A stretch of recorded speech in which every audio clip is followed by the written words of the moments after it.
E dali a 2 dias era a Páscoa, e a festa dos pães ázimos, e os principais sacerdotes e os escribas buscavam como o prenderiam com dolo, e o matariam. Mas eles diziam, não na festa, para que porventura não se faça alvoroço entre o povo. E, estando ele em Betânia, assentado à mesa, em casa de Simão, o leproso, veio uma mulher, que trazia um vaso de alabastro, com unguento de nardo puro, de muito preço, e quebrando o vaso, lhe derramou sobre a cabeça. E alguns houve que em si mesmos se indignaram, e disseram, para que se fez este desperdício de unguento? Porque podia vender-se por mais de 300 dinheiros, e dá-lo aos pobres. E murmuravam contra ela. Jesus, porém, disse, deixai-a, por que a molestais? Ela fez-me boa obra. Porque sempre tendes os pobres convosco, e podeis fazer-lhes bem, quando quiserdes, mas a mim nem sempre me tendes. Esta fez o que podia, antecipou-se a ungir o meu corpo para a sepultura. Em verdade vos digo que, em todas as partes do mundo onde este evangelho for pregado, também o que ela fez será contado para a sua memória. E Judas Iscariotes, um dos 12, foi ter com os principais sacerdotes para lhe entregar. E eles, ouvindo-o, folgaram, e prometeram dar-lhe dinheiro, e buscava como o entregaria em ocasião oportuna.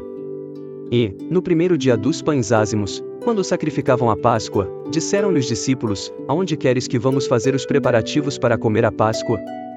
E enviou 2 dos seus discípulos, e disse-lhes, ide à cidade, e um homem, que leva um cântaro de água, vos encontrará, segui-o.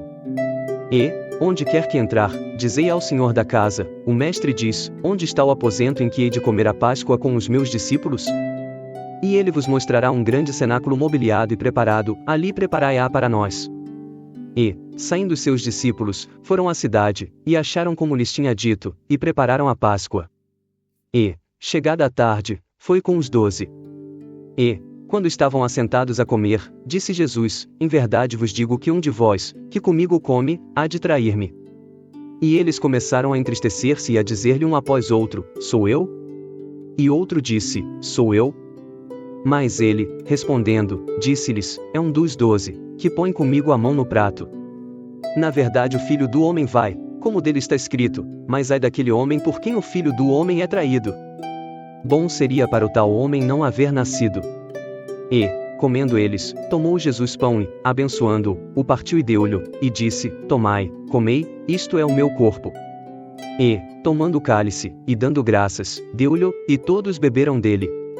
E disse-lhes, isto é o meu sangue, o sangue do Novo Testamento, que por muitos é derramado. Em verdade vos digo que não beberei mais do fruto da vide, até aquele dia em que o beber, novo, no reino de Deus. E, tendo cantado o hino, saíram para o Monte das Oliveiras. E disse-lhes Jesus, todos vós esta noite vos escandalizareis em mim, porque está escrito, ferirei o pastor, e as ovelhas se dispersarão. Mas, depois que eu houver ressuscitado, irei adiante de vós para a Galileia.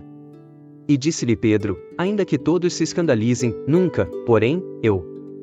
E disse-lhe Jesus, em verdade te digo que hoje, nesta noite, antes que o galo cante 2 vezes, 3 vezes me negarás. Mas ele disse com mais veemência, ainda que me seja necessário morrer contigo, de modo nenhum te negarei. E da mesma maneira diziam todos também. E foram a um lugar chamado Getsêmani, e disse aos seus discípulos, assentai-vos aqui, enquanto eu oro. E tomou consigo a Pedro, e a Tiago, e a João, e começou a ter pavor, e a angustiar-se. E disse-lhes, a minha alma está profundamente triste até a morte, ficai aqui, e vigiai. E, tendo ido um pouco mais adiante, prostrou-se em terra, e orou para que, se fosse possível, passasse dele aquela hora. E disse, Abba, Pai, todas as coisas te são possíveis, afasta de mim este cálice, não seja, porém, o que eu quero, mas o que tu queres. E, chegando, achou-os dormindo, e disse a Pedro, Simão, dormes? Não podes vigiar 1 hora? Vigiai e orai, para que não entreis em tentação, o espírito, na verdade, está pronto, mas a carne é fraca. E foi outra vez e orou, dizendo as mesmas palavras. E, voltando, achou-os outra vez dormindo, porque os seus olhos estavam pesados, e não sabiam o que responder-lhe. E voltou 3ª vez, e disse-lhes, dormi agora, e descansai. Basta, é chegada a hora. Eis que o Filho do Homem vai ser entregue nas mãos dos pecadores. Levantai-vos, vamos, eis que está perto o que me trai. E logo, falando ele ainda, veio Judas, que era um dos 12, da parte dos principais sacerdotes, e dos escribas e dos anciãos, e com ele uma grande multidão com espadas e varapaus. Ora, o que o traía, tinha-lhes dado um sinal, dizendo: aquele que eu beijar, esse é, prendei-o, e levai-o com segurança. E, logo que chegou, aproximou-se dele, e disse-lhe: Rabi, Rabi. E beijou-o. E lançaram suas mãos sobre ele, e o prenderam. E um dos que ali estavam presentes, puxando da espada, feriu o servo do sumo sacerdote, e cortou-lhe uma orelha.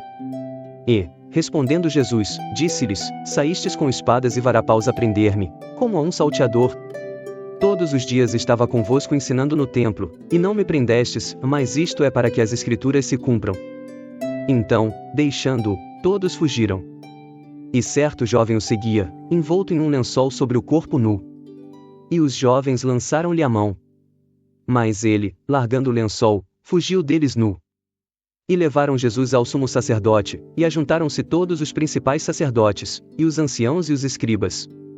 E Pedro seguiu de longe até dentro do pátio do sumo sacerdote, e estava sentado com os servidores, aquentando-se ao fogo. E os principais sacerdotes e todo o concílio buscavam algum testemunho contra Jesus, para o matar, e não o achavam. Porque muitos testificavam falsamente contra ele, mas os testemunhos não eram coerentes. E, levantando-se alguns, testificaram falsamente contra ele, dizendo: nós ouvimos-lhe dizer: eu derrubarei este templo, construído por mãos de homens, e em 3 dias edificarei outro, não feito por mãos de homens. E nem assim o seu testemunho era coerente.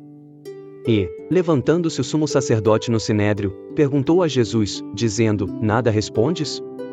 Que testificam estes contra ti? Mas ele calou-se, e nada respondeu. O sumo sacerdote lhe tornou a perguntar, e disse-lhe: és tu Cristo, filho do Deus bendito? E Jesus disse-lhe: eu sou, e vereis o Filho do Homem assentado à direita do poder de Deus, e vindo sobre as nuvens do céu. E o sumo sacerdote, rasgando as suas vestes, disse: para que necessitamos de mais testemunhas? Vós ouvistes a blasfêmia, que vos parece? E todos o consideraram culpado de morte. E alguns começaram a cuspir nele, e a cobrir-lhe o rosto, e a dar-lhe punhadas, e a dizer-lhe: profetiza. E os servidores davam-lhe bofetadas. E, estando Pedro embaixo, no átrio, chegou uma das criadas do sumo sacerdote. E, vendo a Pedro, que se estava aquentando, olhou para ele, e disse: tu também estavas com Jesus, o Nazareno. Mas ele negou-o, dizendo: não o conheço, nem sei o que dizes. E saiu fora ao alpendre, e o galo cantou. E a criada, vendo outra vez, começou a dizer aos que ali estavam: este é um dos tais. Mas ele o negou outra vez. E pouco depois os que ali estavam disseram outra vez a Pedro: verdadeiramente tu és um deles, porque és também Galileu, e tua fala é semelhante. E ele começou a praguejar, e a jurar: não conheço esse homem de quem falais. E o galo cantou 2ª vez. E Pedro lembrou-se da palavra que Jesus lhe tinha dito: antes que o galo cante 2 vezes, 3 vezes me negarás. E, pensando nisto, chorou. Marcos 14:72.